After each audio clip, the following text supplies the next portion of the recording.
Hi, I'm Patrick J. McGinnis. Welcome to Millennial Mind. Today I'm going to teach you 3 ways to be an entrepreneur without leaving your job. So stick around. And make sure you like, subscribe, and follow this podcast wherever you're watching. Let's get into this episode. Patrick, welcome to Millennial Mind. Thank you for having me. I'm very excited to have you here. I am very excited to get into all these different things that we're going to talk about today.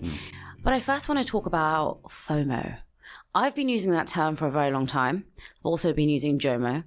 But FOMO is a term I think that, so many of us just started using a few years ago, especially millennials and Gen Zs. Even my dad knew what it was the other day. You came up with that term. How? So the funny thing about FOMO is, yes, it's a word that seems to only get more powerful every year. It was actually added to the dictionary in 2013. Okay. But the word was invented back in 2003 when I was a student at Harvard Business School. Okay. And the story behind FOMO is this. Before I went to business school, I was living in New York City. I didn't have time for FOMO. I was working at a bank. I was studying for the GMAT to try to get into an MBA program. And I didn't have FOMO because I was busy. I just couldn't really think beyond what I was doing. And I remember the last day before I started to have feelings that I would later identify as FOMO. It was the day I took the GMAT. I went out with my friends that night, celebrate because it's gone pretty well. And at about midnight, I came out of the bar, maybe a little later. And I pointed to these 2 buildings in Lower Manhattan, the World Trade Center. And I said how much I loved this view of the World Trade Center. And then I went home and I went to bed. That night was the night of September 10th, 2001. Okay. Woke up the next morning. The Trade Center was attacked. It was 9/11. And that moment was this incredible shift in my mind. And I said to myself, I don't know what's going to happen in this world. I've got to live every moment like it's my last. I've got to be totally carpe diem about everything. And so I really did start to sort of do everything, go out every night, try to do every activity. And when I got into Harvard Business School, I took that mindset with me. And Harvard Business School is what I call a choice-rich environment. It's a place where you can really do a lot of things that you couldn't do elsewhere. And coming from a middle-class family, from a small town, I thought this was really my one opportunity to do everything. So I did every job interview. I mean, I interviewed for jobs I didn't even want. It was really kind of odd. I took as many classes as I could. I went to every party, every trip, you name it. And what I realized was, despite the fact that I was doing all these amazing things, I was tired, I was stressed, I had anxiety, and I had this fear that I was going to miss out on things. Now, I started to identify that that wasn't just my problem. That was the problem of everybody at the school, a school full of people who are highly ambitious, who'd just been through a collective trauma and wanted to sort of make the most of every day. And I started to identify that culture and call it a fear of missing out. I shortened it to FOMO because I've been making up words my entire life. And I started using that word. And then as we were about to graduate, I wrote an article in our school newspaper called Social Theory at HBS, McGinnis's 2 foes. I'm McGinnis. My 2 foes were FOMO and another term called FOBO, fear of a better option. I wrote that article. It was published, put on the internet, and it's the first time anybody ever used FOMO in history. And there you go. It's on the internet. That's crazy. I mean, when people use the term FOMO, and I've actually spoken to a few people about recording this podcast with you, everyone's like, what do you mean he came up with the term? But I think I love stories like that when and I think it only happens to people who are like, I studied at Oxford, I studied at Cambridge, and I had so much time on my hand and I was too busy to do all these different things. I mean, it's fascinating to me how you had all the energy to do all of that stuff. But what is really the fear of missing out? What did you see then that you still see today? Because we all know what the term means. Yeah. And so many of us are aware of it, but we still feel it. What's very interesting about this whole story is that I came up with the term FOMO prior to us really having any social media. Right. So this is very interesting, about the same exact time that I was inventing FOMO, about a 7-minute walk from my apartment on the other side of the Charles River in Cambridge, there was an undergraduate at Harvard named Mark Zuckerberg. And Mark was inventing Facebook. And yeah, right? Did you know him? I did not. However, Mark rented one of my friend's dorm rooms over the summer and kind of trashed it. And they never gave him back his security deposit, which, like, had they just taken stock in Facebook, right? Can you imagine? Oh my God. So he was a bit of a hellion as an undergrad. But, this was a moment in time where the internet was changing. Social media was coming. We had like a very primordial version of social media. It was called Friendster, which was very janky. Don't recall that. But that's all we had. And so we didn't need Facebook at that time because we were all, you think about a place like Harvard Business School, you've got 1,800 ambitious 20-somethings all living in one little spot. And so when you left your apartment, it was the equivalent of being sort of living inside a combination of LinkedIn and TikTok and Facebook and Twitter and Instagram and all that sort of stuff. It was very easy to compare yourself to other people. And when we think about FOMO, what is the root of FOMO? There's really two things. FOMO is about aspiration. It's about wanting more. And it's about comparing ourselves to other people and not wanting to be left out. What I call aspirational FOMO and herd FOMO. And so that is very easy to do at a place like HBS. What Mark Zuckerberg gave us, and thank you, Mark, I guess. I mean, thank you. It's good for me, but not good for society. He gave us the possibility of doing that on a grand scale across the world. No matter where you are in the world, you can keep up with the Kardashians. Yes. And so we are inundated with data about the world, about the life that we could be living, about what we're not doing. And that taps deeply into our psychology and even our physiology. And that's why we feel FOMO. And if you think about how we use technology today, the triggers of FOMO, we only have more of them every year. And so that's why FOMO persists. What is the impact on our mental health from constantly having FOMO? Because I think, consciously we can say that we don't. Consciously, I don't want to compare myself to someone who's driving a Ferrari. But subconsciously, I think I'm constantly thinking I'm not good enough and I'm not going to get there. So when you talk to people, they're like, I don't compare myself to people online. I know that their life is fake. Subconsciously, there is an element that you're thinking, wow, they're living that life. What is the impact on our mental health from this, from the studies that you've seen? Yeah, that's exactly right. And that's why JOMO is such a lie. Because really? I hate to attack JOMO. Let me put I didn't coin it, so don't Let me put it this way. First of all, the JOMO guy who lives in New York City won't take a meeting with me. And I'm sort of like, I find it ironic the FOMO guy is getting ignored by the JOMO guy. Let's think about that for a minute. Fascinating. He has JOMO about me, apparently. I don't know why that is. If you're there, find me. Call him. Call me. But when you see somebody that says, posts on social media about their JOMO.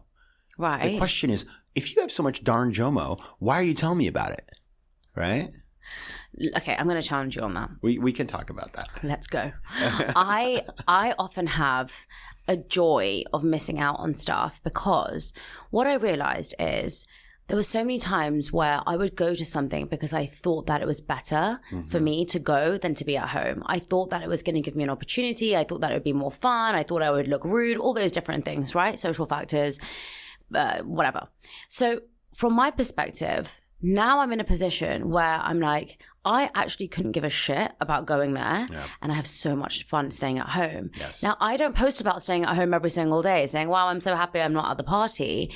But what I do say is there is nothing better for me than knowing that I've made a decision for myself rather than other people. And I think that today we're so overly stimulated by everyone doing everything that actually when we get a moment to ourselves, when somebody cancels a plan on us, when someone says, hey, listen, do you mind if we reschedule? We're like, yes, please do, because we have this social pressure of always saying yes.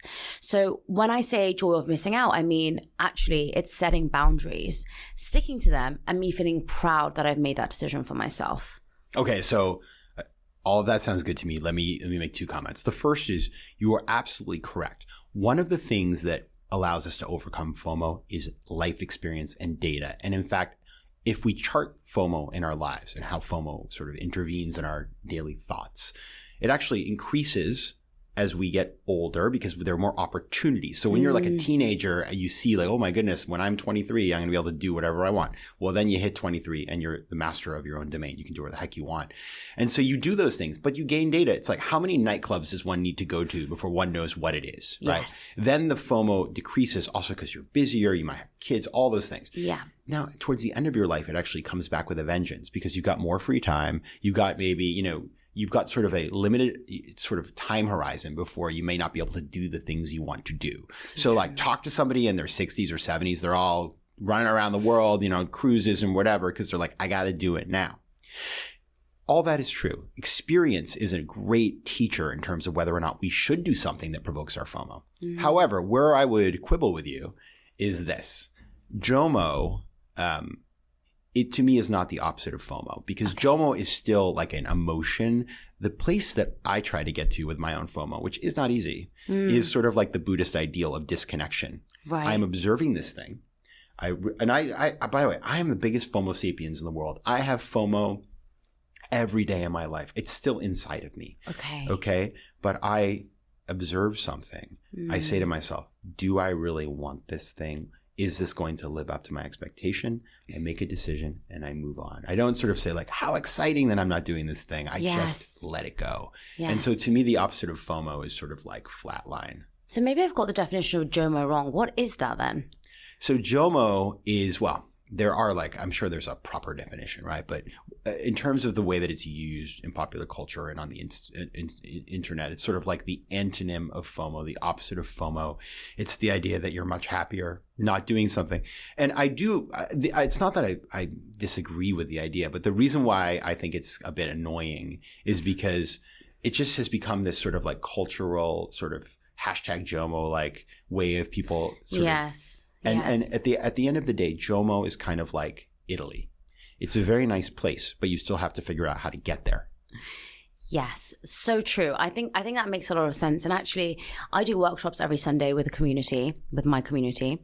And one of the exercises I did when we were talking about comparison and how to get rid of comparison, because a lot of them came to that workshop and said, how the hell do I get rid of comparison? And I said, there's 5 areas of your life that we all have: your career, your relationships, your health, your hobbies, and your personal development. We all have those 5 areas of your life, and I focus my content around those 5. Yeah. And when you're looking at somebody else, you're focusing on one area of their life. Yes. And the problem that we have with comparison is we forget about the other 4. We focus on one, and we say, oh my God, they have the best relationship in the whole world. I'm so jealous.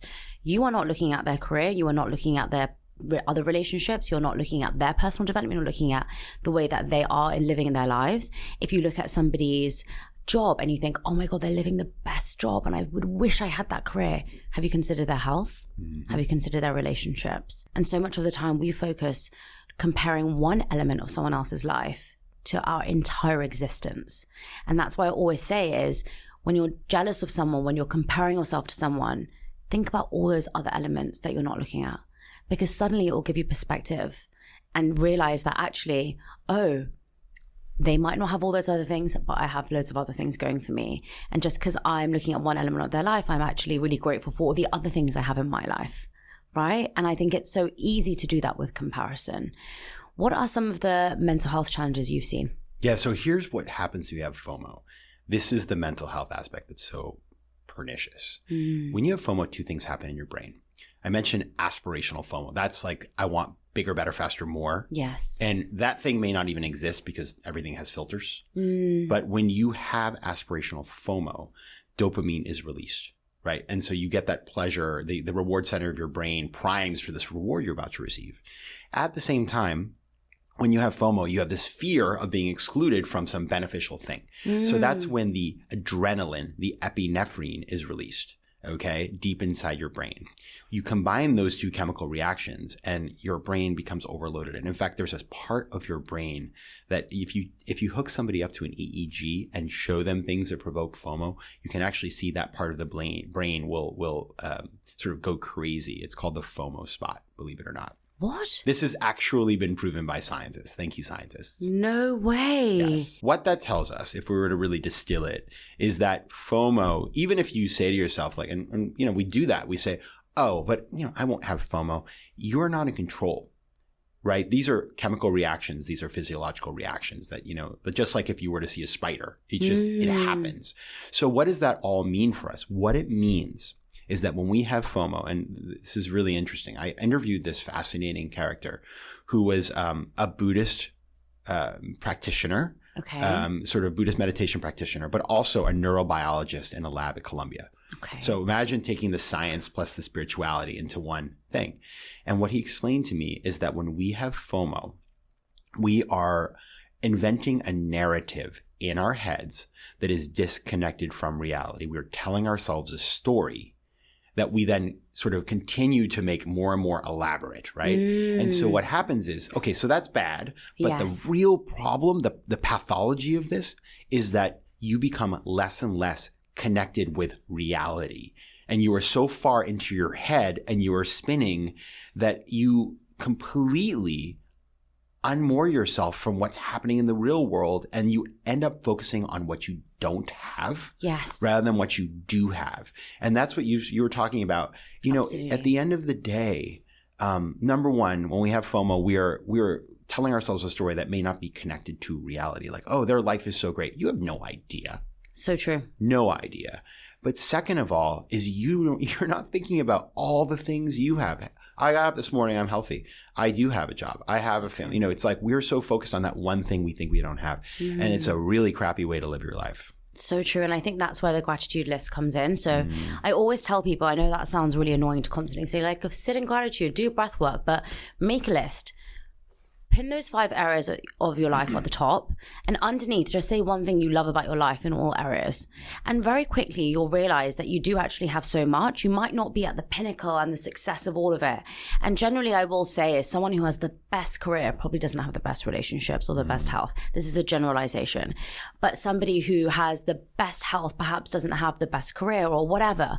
You know, everyone has to realize that not everyone is at their peak of performance in every area of their life. Like, we're just not. Now, FOMO is a term that I think people are using more and more now because of social media. And I think one area that people are really feeling this is in business. Yeah. You know, we're seeing online TikTok creators going viral overnight. We're seeing people making thousands of pounds a day. You know, I'm a 6-figure entrepreneur and I'm going to show you how you can do this in one day. And I'm kind of getting tired of seeing these quick fixes, quick ideas, you know, quick paths to success, because I myself feel like I'm not good enough because I'm not earning enough money. And when I say not earning enough money, I mean earning 6 figures, because everyone I'm seeing online is apparently making 6 figures by just being online. I get paid 0 money from Instagram.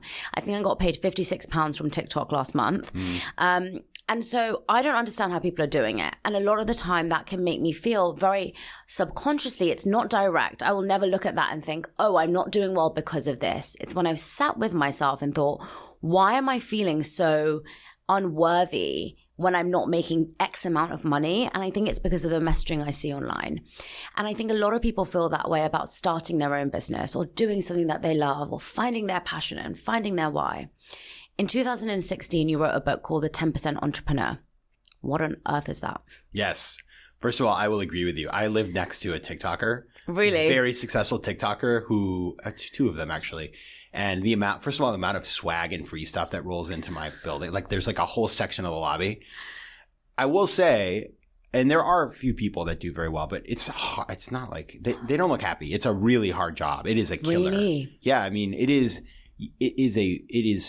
extraordinarily demanding. And those are very few people. The vast majority of people, if you were to actually audit these figures, because you know you have no idea what's real, you would see that it's very difficult. There are very few people who do very well. Now, what is that? How does that bring us to the 10% entrepreneur? So I had entrepreneurship FOMO. You know, I go to Harvard Business School. I watch classmates of mine start companies. I don't do that. I go to Wall Street. I work in a big investment firm. And you know, I thought I remember just thinking like, I can do this, but I will never be truly great at this.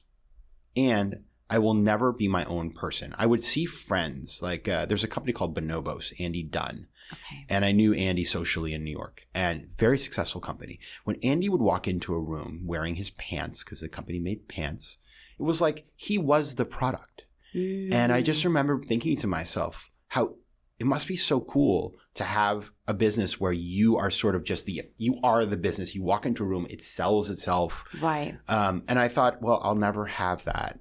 You know, that's pretty unfortunate. But the reality was I was risk averse. I didn't sort of even know what I wanted to do. I was scared. I thought, you know, it just wasn't for me, this path. And so I had all these feelings. Now, what happened was in 2008, and during the financial crisis, my company blew up. The stock I held in that company fell by 97%. I ended up on a heart monitor due to stress. And I woke up one day and I said, like, this is not working. why am I here? Why am I doing this thing? The trade-off I made of trading off sort of my personal, aspirations for myself versus, security, totally wrong. And I was like, I got to change this up. And so I quit my job. I took a year of sabbatical because I'd saved all this money. So I took a year. Right. I got up every day not knowing what I was going to do that day and deprogrammed myself from the treadmill upon which I had been running. And then I said, what do I want to do? And you know what happened? I had no idea. And I was like, oh no, this is bad. I love this because I think you hear so many people saying, look, Pranav came on this podcast and he was amazing. And he was like, I just quit my day at Wall Street and then I figured out what I wanted to do. I had 3 months until I had to leave the country. And I'm like, wow, amazing, inspiring, like wonderful. But you're so right. There's probably people out there who quit their jobs are like, I'm going to figure it out, listening to all these podcasts, thinking the idea will come to you. Just go for a run, just go for a walk, meditate, do this breath work, and it's going to come. And you're like, I still didn't know. So I love that you just shared that. I think it's so, so vulnerable and so authentic too. It was real. And the funny thing is, I took up yoga around that time. Right. And I would, because I was so stressed. And I'd go to yoga classes and they'd be like, what's your mantra? And my mantra was momentum. Because I'd be like, momentum. Because I didn't have any momentum. I was literally like, lost. What is this? So where does this take us to the 10% entrepreneur? I realized that my big sort of cognitive block was that I wasn't willing to go all in on anything.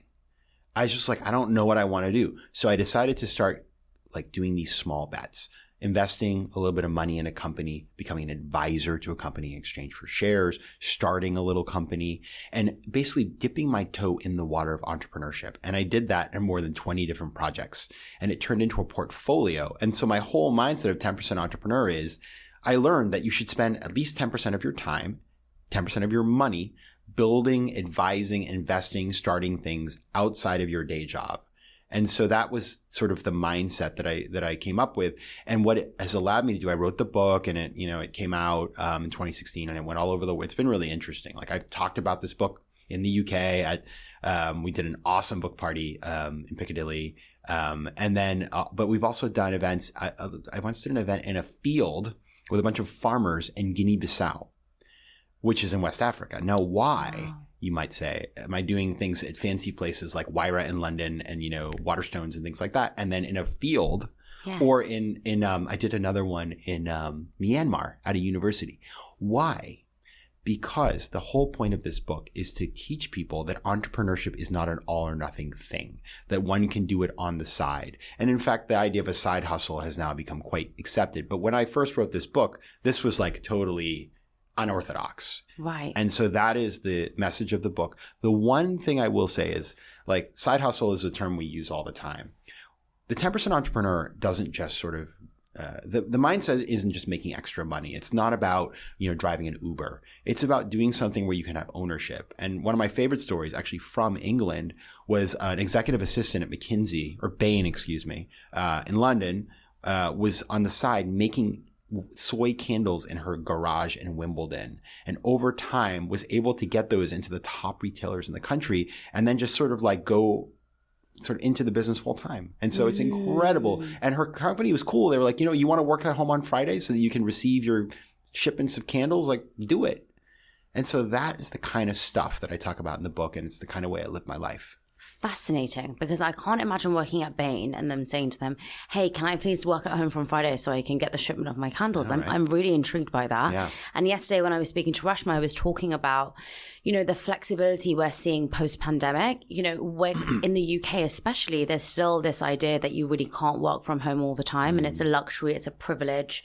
It should only be in the case of if you have children, if you need to. And, I don't think it's very much approved about side hustles yet. Yeah. So your idea of the 10% entrepreneur isn't to quit, which I think was what we're seeing at the moment right now. Tell me more about that. Why should you not go full steam ahead? Because the example I always give with my own story, when people ask me, when was the right time to quit your job? It was always when I had proof of concept. So all I needed to do was to make some money from the podcast, some money from my planner that I sell, some money from my workshops. So I had 3 different revenue streams. I was making a very small amount in them. And in order to scale and increase that, I needed more time and I needed more effort and I needed more resource. So in order for me to do well, I needed to quit my job. That was my thinking. And I thought, I'm just going to take a risk. I have a year runway. Let me see what happens. But for a lot of people, they perhaps don't have that proof of concept. They don't perhaps have an idea that they know that they want to do. What do they do? How does somebody just come up with working with these different companies as an advisor? What are the steps? Yeah. So, well, first of all, there are 3 reasons to do this. Okay. This is really, at the end of the day, about a couple of different things. The first is diversification. So as my story, when my company blew up, shows, you do need to diversify. The idea of just saying, I can stay in this job forever. I mean, those days are gone.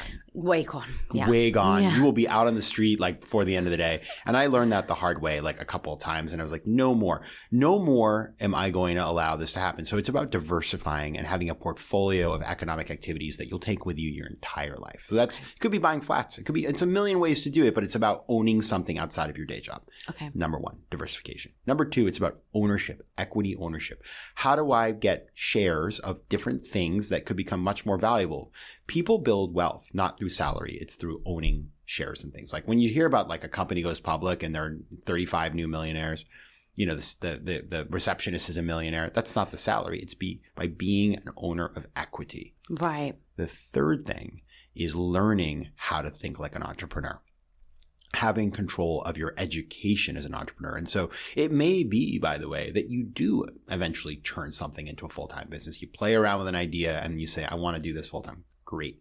But the stats show that people who start a business on the side and then later go full-time actually are more successful. Their chance of failure is about half of those folks who just go in full-time without sort of working part-time. Why is that? Because if you do it part-time, you make all the dumb mistakes when the stakes are low. 100%. So those are the reasons to do it. And so if you want to do this, if you want to become a 10% entrepreneur, the first thing to figure out is what kind of 10% entrepreneur you want to be. And there's really 3 types of 10% entrepreneurs. The first is what I call the angel investor. Now it's a term people are pretty familiar with. It's like, oh, my friend is an intranet startup. I'm going to invest a little money in that. Okay. The second is an advisor. It's like, I have some expertise. I know how to do a marketing plan. I know how to do a podcast. I know how to design a drinks menu. I then, I find out about an entrepreneur who needs help. They probably can't afford to pay me because, they maybe haven't raised money yet or they have other priorities. So I say, don't pay me. Give me some shares in your company. I do this all the time. Wow. And third is what I call the founder. It's the person who starts a business on the side, sees if it goes well, and then either maintains a side thing or goes full-time. And I've seen all those different types of models. Maybe you get a business partner, they're full-time, you're part-time. There's a million ways to play this.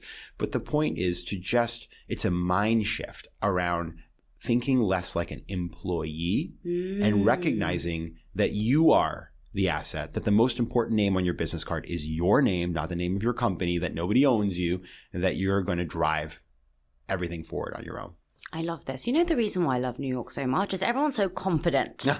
Everyone is like, I'm the shit and you're going to listen to me. And I'm like so convinced. I'm like, wow. I feel like the energy here is very strong. And I really like that. So I want to talk about those 3 different types of 10% entrepreneurs. First one is super simple. Invest in a company with the money that you have. Yep.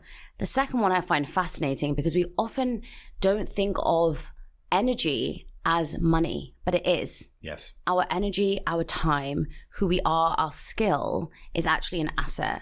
So let's take me as an example. Yeah. I know how to run a podcast. I know how to create content. Yes. And I think I know how to make good videos, which are eye-catching for people to want to watch. How would I now go to different people and sell that service? How would I find them? What would I say? Because I think you're going to give me a good pitch. Yes. And third, how do I choose which people to invest in? Because what I don't want to do is purely selfishly give advice to like 20 people who I don't think are going to be dedicated enough to do the content, yes. Be invested in, growing their business. I don't want to waste my time. So I think the second one is what a lot of people at home will be thinking, okay, I need to figure out my skill. Once I figure that out, how do I get there? Absolutely. Okay, so let's start with the first part, which you told me what you're good at, which is very unusual. Most people don't know what they're good at, which is really, and I remember this was like a moment in time that just stuck with me. I was up at the University of Cambridge in the UK, beautiful place, love that. Amazing. And I was talking to the Gates scholars who were the top of the top. They had invited me to come give a talk about the 10% entrepreneur. And afterwards, a young woman came up to me and said, like, I really don't know like what I'm good at. And so I was like, well, what are you studying here? She said, I'm getting a PhD in neurophysics. And so my answer was, I feel like neurophysics is probably the area of your expertise, right? And what happened, and not that she's clearly way smarter than me. What's happening there is that when we're in a place where we're surrounded by people like us with the skills that we have, we forget that if we were to walk out onto the street, if you work in a bank on Wall Street and you know how to make a spreadsheet, you're like, well, everybody makes spreadsheets. 100%. You go out, walk into Times Square, which I don't advise because it's a scary place. But if you were to do that, it's not scary. It is scary. Bad place, smelly. There's like an Elmo that'll attack you. Anyway, you'd be shocked at how these skills are incredibly, incredibly valuable. That if somebody, so true. And so your skill set is valuable. A lot of people don't know how to, like the idea of making a podcast, the idea of how to think about creating compelling content. That is a very specialized skill that everybody needs. Anybody who wants to sell a product needs that skill. And so that's part one, is just knowing what you're good at and knowing that it's special and different. Question on that. How do we figure out what we're good at? I have a whole process for that. If you want to figure out what you're good at, you have to think about the intersection between sort of what you do, where you have built skills, and what you enjoy doing. Because where 100%. You have built skills is where you're going to set yourself apart. What you enjoy doing means that you won't mind doing it on the weekend or whatever on your sort of side project. And so what I advise people to do is to sit down and write a bio, a very comprehensive bio of like everything you've ever done. Mine is like 3 pages long. And then look for the patterns and look at the skills and then give it to somebody who knows you and say, read this. Love it. You know, that's because we forget. And so we need to oftentimes mine people around us. Like, what am I good at? People will always tell me like, you know what, Patrick, you're really good at personal branding. And I'm like, really? Wow. Because I forget that I built this brand around myself that like just feels like a bunch of work. But to other people, they're like, how'd you do that? Fascinating. Yeah. I always tell people something similar, which is if you want to find out what you're good at, write down a list of all your achievements.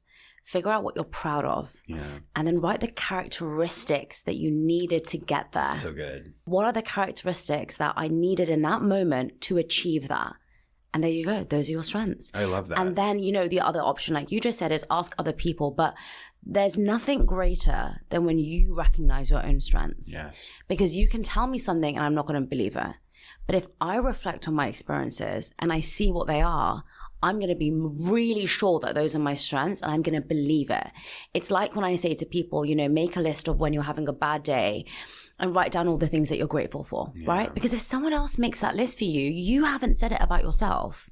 You haven't said, I love this. There's no one to lie to or hide away from. And so often, like you just said, that is such a good way to create a bio of your whole life. And we do that. This is what I mean. I think sometimes we lose these things that we do in school.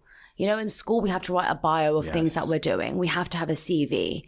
Since I've, started my own business, I haven't ever written a CV. And now I'm in a position where I'm like, wait, when I was applying to university, I had to write down all the things that I was doing and all the extracurricular stuff that I was doing and what it taught me and what my biggest lesson from the year was. And we just don't do that anymore. So I think that's a really great way of finding out. I love that you keep referring to writing things down. All the time. It's like, for me, when it hits paper, it's real. And I have 100%. This special Smythson. Somebody gave me a Smythson. I'm not buying that myself. But I use that to write down important things because it's like I'm putting in this very special place and it has meaning to me. What is a Smythson? It's a fancy notebook from England that they're really expensive. They've got sort of like a leather sort of cover. Oh, they're very chic. I'm going to give you my planner, which is not as expensive and just as good. I'm sure it's better, and probably it's got things to guide me in it. It does. This, which is just like blank. Well, you're 43% more likely to achieve your goals if you write them down. I believe that. Which is crazy. Yeah. So I always write things down. Anyway, we are divulging, diverting. Divergence. Whatever. Right? We're moving on. So We've got our strengths. We know what we're good at. Everyone's done the exercise at home.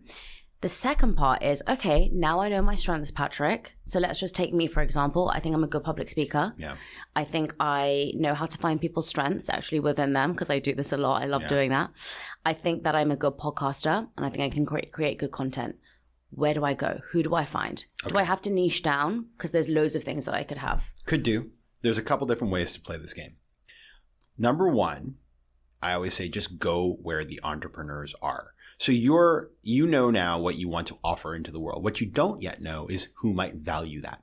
Okay. You might have a concept of it, right? But you haven't like gone out and spoken with people. So what I tend to do, and the way I found all my opportunities, is I just integrate it into my daily life. I'm at a dinner party. People are like, what are you doing? I'm like, you know what? I've been trying to figure out, I'm trying to figure out how to leverage the skills that I have in this thing to work with startups. Like, what do you think? Any ideas? Who should I talk to? Oh, my friend Jane is starting a company and she's in jewelry and she has no idea what she's doing. You should talk to her. Like that network play among people who you trust and know. Right. Incredible power. It's a really great way to sort of learn. The second is once you sort of do that, then you go to where the entrepreneurs are. You go to a meetup, a networking event. You go to a tech accelerator, those kinds of things. And it's one of these things where you're saying maybe to yourself, like, wait, Patrick, whatever, like you live in New York City. It's so easy for you. Okay. It's everywhere. I mean, I'm telling you, back to Guinea-Bissau, it was incredible. I went to this meetup of entrepreneurs, and this isn't, a country that really doesn't have a lot of, sort of technology. It's developing quickly, but it's not like it's super connected to the world. There were 200 entrepreneurs who showed up. Most didn't even know each other. Wow. And so the reality is that one needs to insert oneself into these networks and meet people. And the most important thing that you need to do, and this goes back to the bio, but it also goes back to knowing what you're good at, is you need to have a pithy way of explaining what you want to achieve. I'm Shivani. I do these things. I'm looking to work with companies like this. Do you know anybody? Then you go and meet those people. And what will happen, of course, is like you'll be discerning. You don't just jump into bed with the first person you meet. But you start meeting people and understanding how your thesis around what you want to offer corresponds to what their needs are. Mm-hmm. And then maybe you do a little project and see how it goes and stuff like that. And there's, figure out sort of what it should be valued at and then have a negotiation on what you should receive. And that's kind of how you start. Two things. First, I think you're going to tell me a good structure on how to do an elevator pitch because I can just tell you've got a good one. And then the second thing I want to talk about is how do we distinguish between companies that are going to be good for us to invest in. So let's start with the elevator pitch. Yeah. Do you have a structure on how to create an amazing elevator pitch? I do, and it's not mine. So there's a guy called Matt Abrams, who's a professor at Stanford GSB, and he's Matt Abrahams, excuse me. He's a great friend. I love his show. He has an incredible podcast, and his pitching convention, which I'm obsessed with, and I put it on LinkedIn and all these places, and I just love it, is you do the pitch like this. What if you could ... so that ... for example ... and that's not all ... So it's like, what if you could reach consumers through compelling content so that they would buy your products. For example, you could make a video of the product, really exciting and beautiful, and show off the product. And that's not all. You could also get their personal information and be able to retarget them later on Facebook. Boom. Amazing. Boom, right? I mean, it's the best pitching convention. You can use it for anything. You could use it for like marriage, like what if you could have a happily ever after with a handsome guy so that you can never be alone and lonely. For example, I'll hold your hand even when you're not pretty someday. And that's not all. I'm also charming. That's so good. Did you practice that before? No. 10 out of 10. Thanks. Very good. I'm going to ask you to write mine after we finish this podcast. I think that's one thing that people struggle with as well, especially me, and that's what I mean. In New York, I feel like everyone is very confident. They're not afraid to ask for what they want. In the UK, I think there's a little bit of a different culture. Yes. It's a lot more conservative. You never want to be too showy or enthusiastic. Everyone here is very enthusiastic. So when you come to a dinner and you say, what if blah, blah, blah, blah, blah, blah, blah, it doesn't seem so off. In the UK, I think it sometimes feels a bit like, whoa. Oh, especially, well, let me react to that because it is important. So I have these friends who like went to Eton and places like that. And they just do like, oh, couldn't be bothered.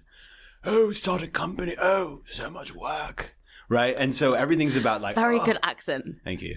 10 out of 10. I went to the Henley boat races, but it is true that in the UK and in many cultures around the world, like think about this. Americans, when we're little kids, we do show and tell. Do you do show and tell? Yes. Okay. That is like our culture is I'm going to take this glass of water and tell you why it's the best glass of water in the world and why I'm special because I have it. And so that is what we are bred to do that. Our entire education system is around convincing people how awesome we are, right? Think about we apply to college. So true. Right. And so as a result, we are not afraid. I mean, not everybody, but like our, educational institutions in the US are all about convincing people how to tell their narrative in a way that makes them sound awesome. Now, there's some downsides to that. Like people are deeply overvaluing themselves at times. Right. But I do see like highly competent people from other parts of the world who just aren't comfortable. And in the UK also you have all these cultural and like structural dynamics and things that add like a bunch of other things to that. Yes. And so when we did the 10% Entrepreneur, it came out first in England. And I remember being like, this is going to be difficult to get across to people. But the reality is you still have entrepreneurs who need help. And so you have to tailor your pitch to the moment. But it works. You just have to find a way to convey what you can do and not be, turn people off. I love that. I think that's so true. And now I really want to uncover, okay, so we've got the elevator pitch. We are pitching now to people. How do we figure out which businesses to really invest our time to?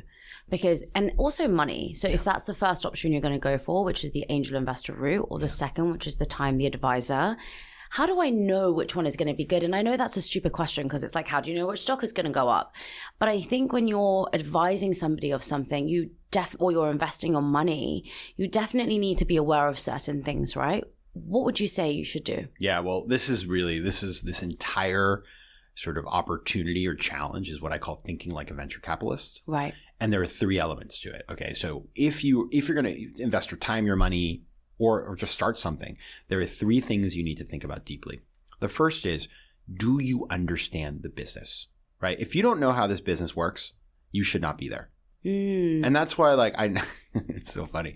I avoided NFTs assiduously. I was like, I don't get this NFT thing. I stayed away while everybody was like going crazy. And then I got sucked into NFTs and I like did an NFT thing the sort of 3 days before the entire market crashed, which is FOMO, by the way. And so I didn't follow my own rule and I learned a lesson from that. But in general, I'm very careful, and I advise other people to be careful about just like, if you don't know why this business makes sense, like there's a million other things you can be doing. Focus on those. So that's number 1. And you can learn. It's not that you have to know from your life, but you must study and learn.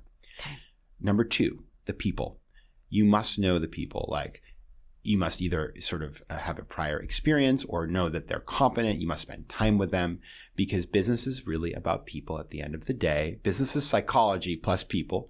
And if you get in with the wrong people, not only are your chances of success quite low, but your chances of pain very high. Right. Very high.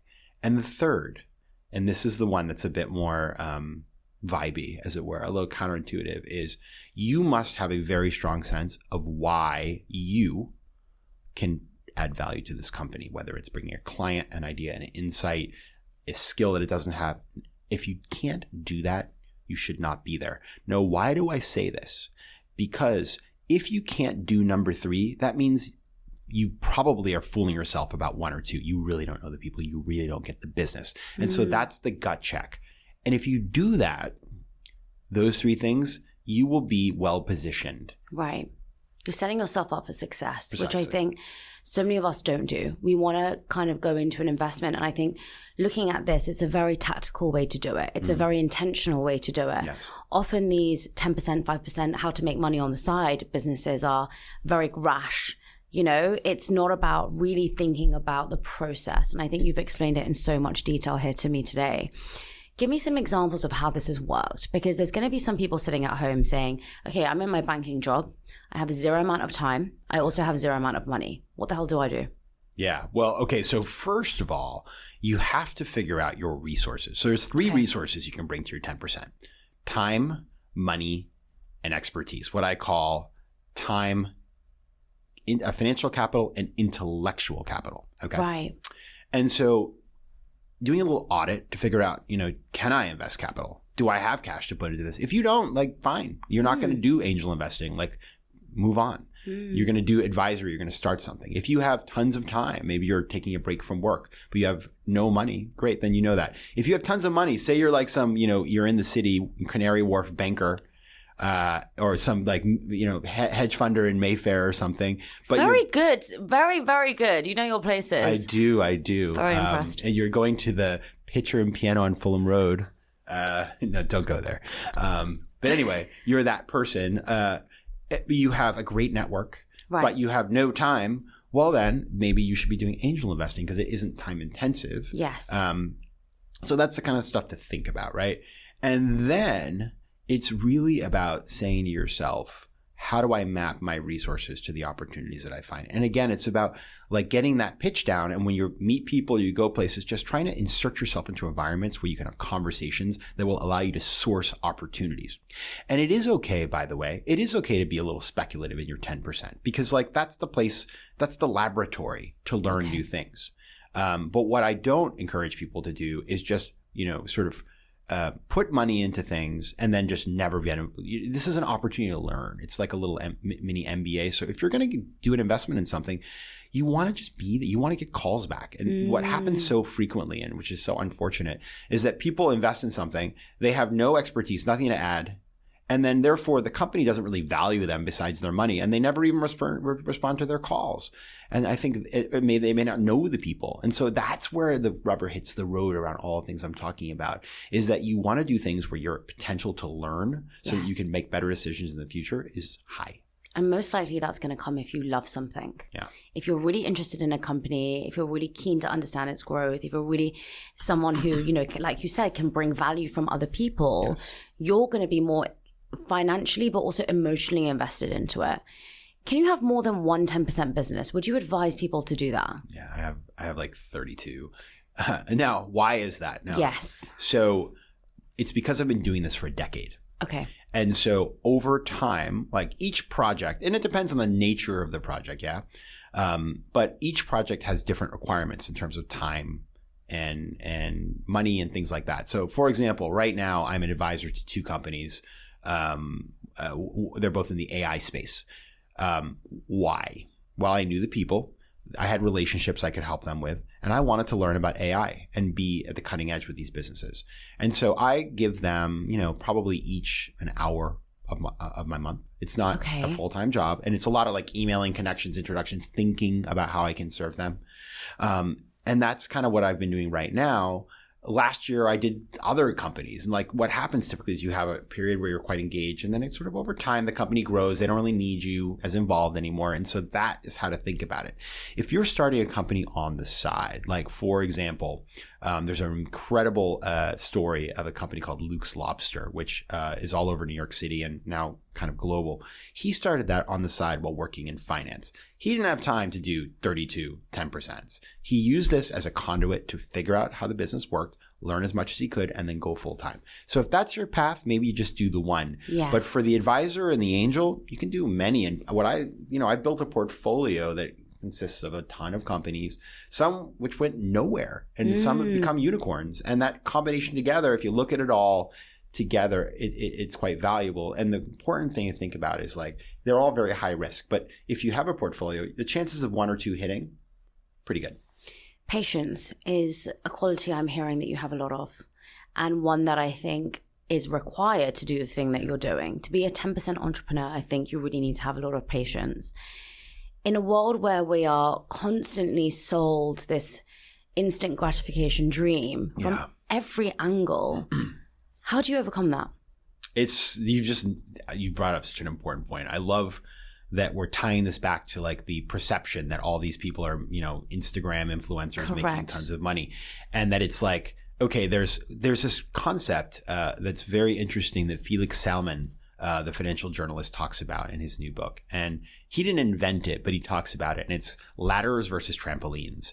And the notion here is that a lot of people, especially people who've come up in their 20s or early 30s that have kind of come of age during this time of a lot of instability, they're like, the ladder, which is the traditional way to get ahead, the ladders don't work. So I'm going to go for the trampoline. I'm going to just try to just skip my way ahead and do something crazy. I was in a movie that came out this year called This Is Not Financial Advice, about a guy who put his entire savings into Dogecoin.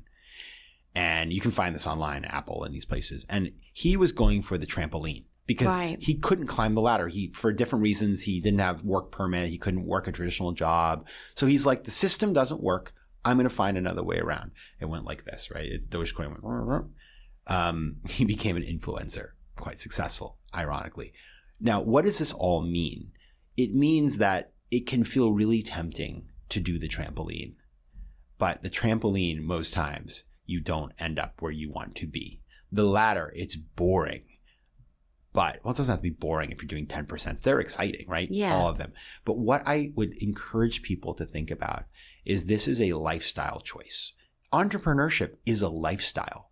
Most entrepreneurs don't just start a company, become a billionaire, and retire to some ranch. They do it over and over and over again. And in fact, there's this interesting concept inside of the world of VC about like, are you a cattle rancher or you're like a multiple entrepreneur? Are you going to sell your company and retire, or are you going to build and build and build and build? And that's what the best entrepreneurs, they build many companies over there. Look at Elon Musk, right? It's like they don't stop with their first success. And Correct. So whether you're a 10%er or a 110%er, it's a decision about, how do I want to live my life? Do I want to be the protagonist of a story I write for myself? Do I want to have adventures and use my 10% as ways to learn and meet people and grow and become more than I thought I could be? Yes. Or am I going to try to speculate and just skip the system and jump ahead, even though it's probably likely that won't happen? That's the choice you have to make. I love that. It's so simple when you put it into those terms, because I think we overcomplicate it with so many things. What's the one piece of advice that you'd give to any entrepreneurs now what's the best piece of advice you can give to any entrepreneurs right now? So I think my advice, and this is lived experience, is it's so much easier if you do it with partners, no matter what you're doing. As a result of when I went independent and left the corporate world, I thought I was like, some sort of like explorer in, going off with, climbing some mountain. And I was like, I'm just doing this on my own. Like I'm going to break new ground for myself and it's going to be great. What I have learned, especially now I have started a new company with partners, is having a business partner. And it can be, by the way, on a particular project. It doesn't have to be all the things, but partnering with other people who have skills that are complementary to your own, it really makes a difference. It's like incredible in terms of accountability. Accountability, probably number one. Just like, you have a meeting next Tuesday, so you better do what you said you're going to do. And number two is having somebody who you can constructively disagree with or discuss things with, who says, you know what, your analysis feels off to me.